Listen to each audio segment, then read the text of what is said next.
It was a quiet Saturday in July 2023 in the small Australian town of Leongatha, Victoria.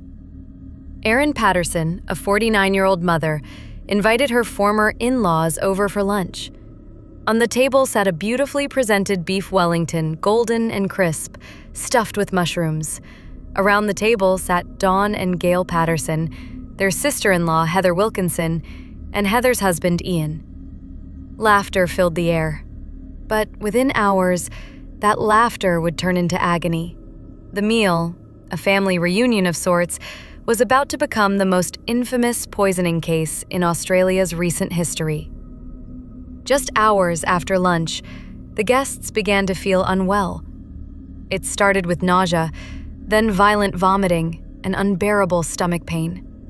By nightfall, all four were in the hospital, their conditions deteriorating rapidly. Doctors ran urgent tests, and what they found was chilling. Death cap mushroom poisoning, one of the most lethal natural toxins in the world. There was no antidote, only supportive treatment and hope. Within 48 hours, Dawn, Gail, and Heather's organs began shutting down. The toxins from the mushrooms were destroying their livers.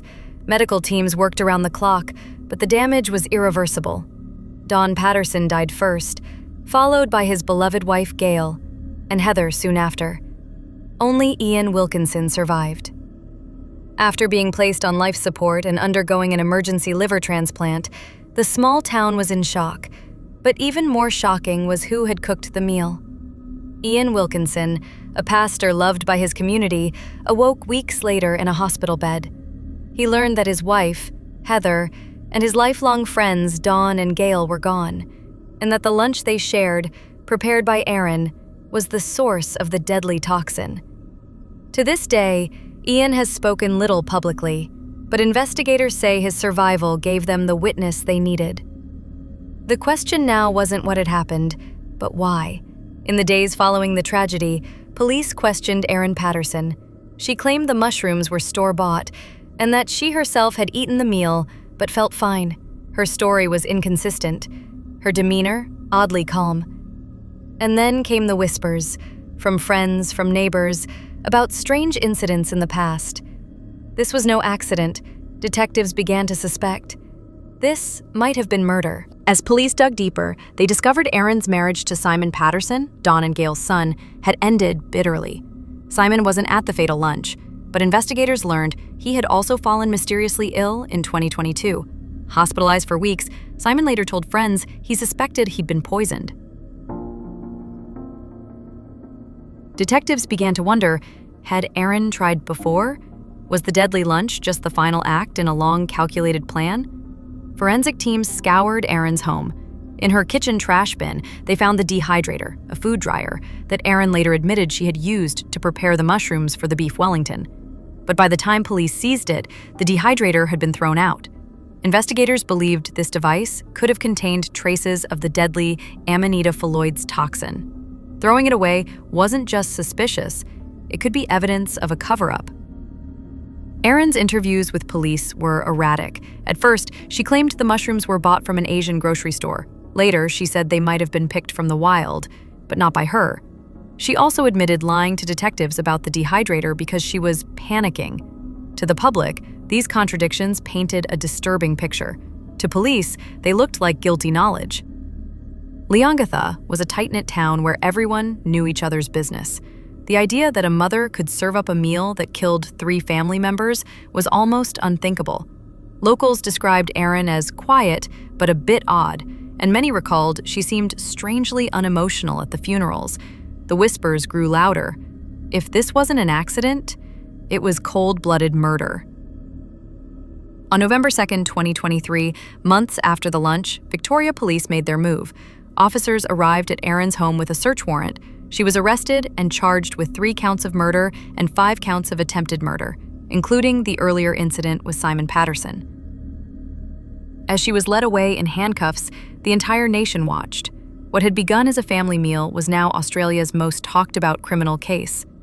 Forensic toxicology confirmed what many feared. The deaths of Dawn and Gail Patterson and Heather Wilkinson were caused by amatoxin poisoning. This toxin, found in death cap mushrooms, destroys the liver within days.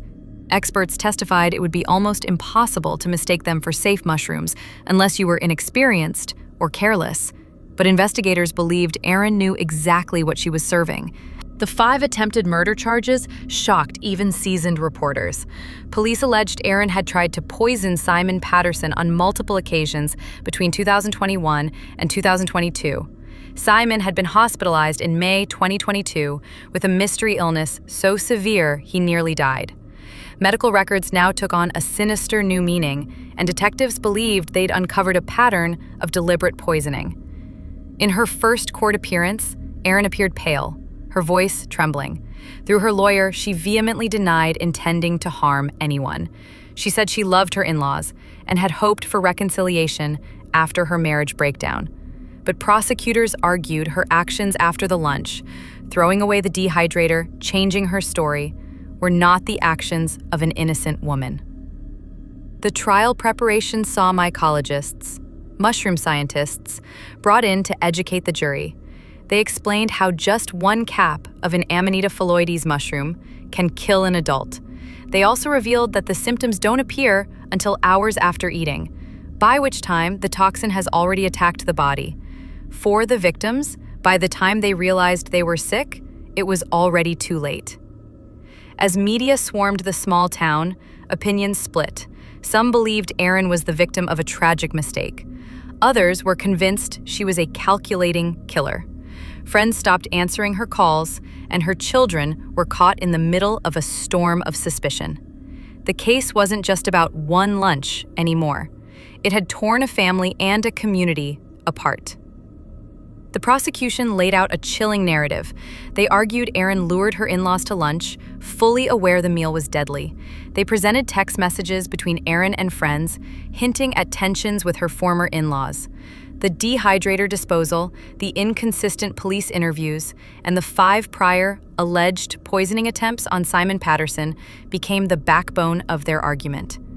When Erin took the stand, the courtroom went silent. She repeated that she bought the mushrooms from an Asian grocery store in Melbourne.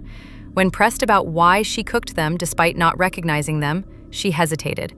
The prosecutor pounced, pointing out that Erin had a food dehydrator and knew how to prepare dried mushrooms, suggesting premeditation. Her nervous pauses only deepened suspicion. Medical experts detailed the agony of amatoxin poisoning.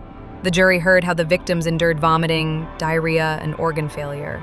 A toxicologist explained that the pattern of symptoms matched Amanita phalloides ingestion exactly. The evidence was clear. The mushrooms weren't just dangerous, they were lethal. And they had been deliberately included in the meal. After weeks of evidence, the jury retired. For hours, the town waited. Finally, the verdict was read. Erin Patterson was found guilty of 3 counts of murder and 5 counts of attempted murder. She remained emotionless as the sentence was announced. Life imprisonment without parole. The judge described her actions as cold, calculated, and unforgivable. The small Victorian town of Leongatha would never forget that lunch. The Patterson family's story became a chilling cautionary tale about trust, family tensions, and hidden grudges. Simon Patterson has since spoken publicly, saying he still struggles to comprehend how close he came to death. For the survivors, the case left scars deeper than any sentence could heal. And for Erin Patterson, the rest of her life will be spent behind bars with the memory of that deadly meal haunting her forever. And so, the chapter closes. Justice was served, but the questions, they still linger. Could it have been prevented? Or was it always destined to end this way? If you've stayed with me until now, I want to hear from you. What do you think? Was the verdict fair, or did the truth get lost in the shadows? Let me know in the comments. And if you want more stories like this, true cases told exactly as they happened, don't forget to like this video, share it with someone who loves true crime, and of course, subscribe. Because the next story might just be darker than this one.